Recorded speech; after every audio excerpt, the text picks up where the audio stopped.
I am California of the past. I am California of the past. I am California of the past.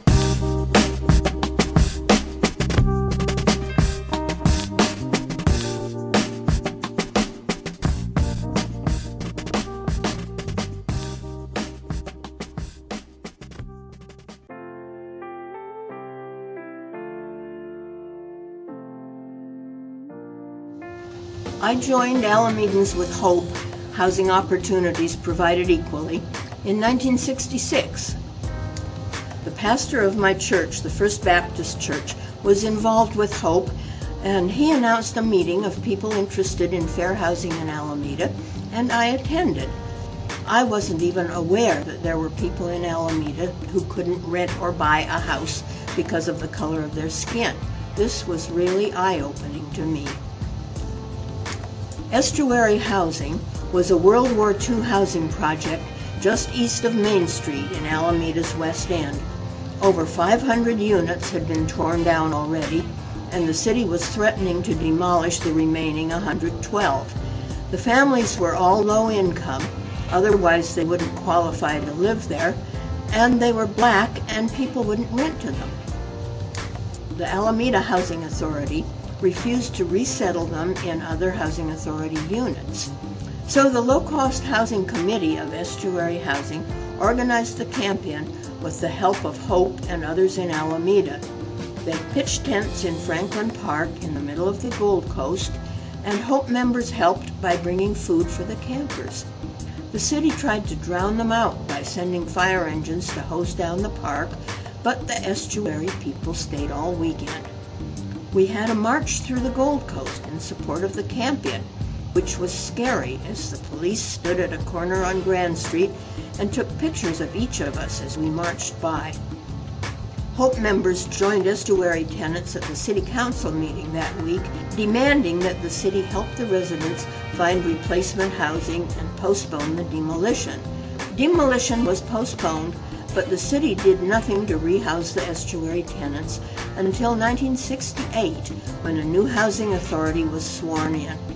Within 2 weeks, they took steps to resettle the 78 families still at Estuary.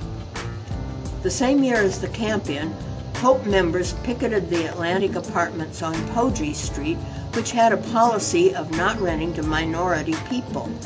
We picketed every Sunday afternoon for 9 weeks, and some people even picketed the owner's home.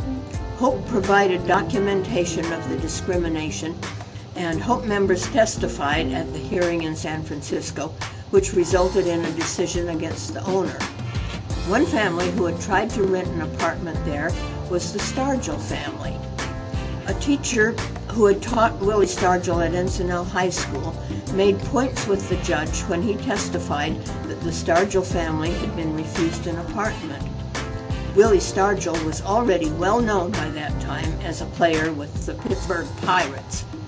The gradual demolition of the old substandard wartime projects forced people, many of them African American, out of Alameda. Hope soon realized that the discrimination was economic as well as racial, and to encourage our black neighbors to stay in Alameda, we needed to preserve the affordable housing that we had. Most of the housing authority units were demolished, were family housing, but many of the replacement units were senior housing, which was more acceptable politically. People were afraid of having them move over from Oakland. I remember hearing about the time that Clarence Gilmore came to a party at the Challops home on South Shore and was stopped by a policeman as he walked back to his car because there were no black people living in that neighborhood.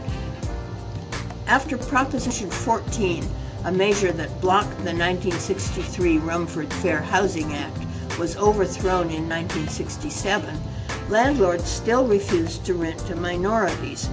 If a person suspected discrimination, Hope's volunteer checkers would test the unit by sending a white person and a black person with matching stories, for instance, the same age, same occupation, same family situation, to apply for the house or apartment, the unit. Often the minority person would be turned down for some reason other than race, and then the white person would apply, and the apartment would be available with no problem. If a clear-cut case of discrimination was found, Hope would try conciliation, and if that failed, the case would be referred to an attorney. For a number of years, Hope's work was done entirely by volunteers who educated themselves about housing law. Dorothy Allen was the main one, and Jeanette David also did a lot of counseling, joined by volunteers who did testing, fundraising, letter writing, speaking to groups, and many other things. In 1979, Hope received a grant to hire and train 2 housing counselors.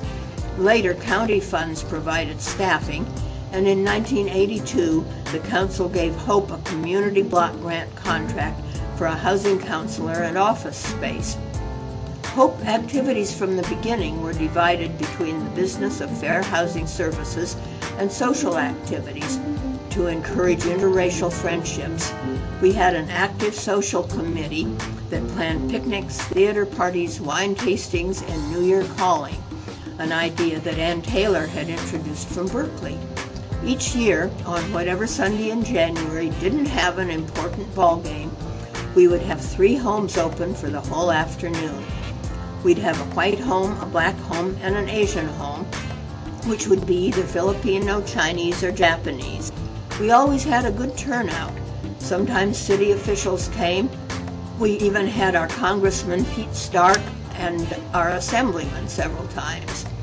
We were a strong group in Alameda for 23 years. Our board included Al DeWitt, who later served on the city council, and Clarence Gilmore, whose brother became an Oakland city councilman.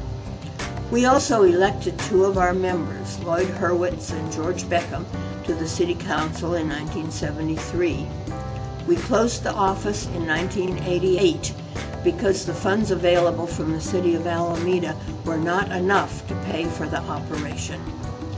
During the crisis times of Hope's early days and the continuing struggles through the years, Hope members and friends developed something that goes far deeper than mere friendship, a spirit of brotherhood and sisterhood that continues to this day.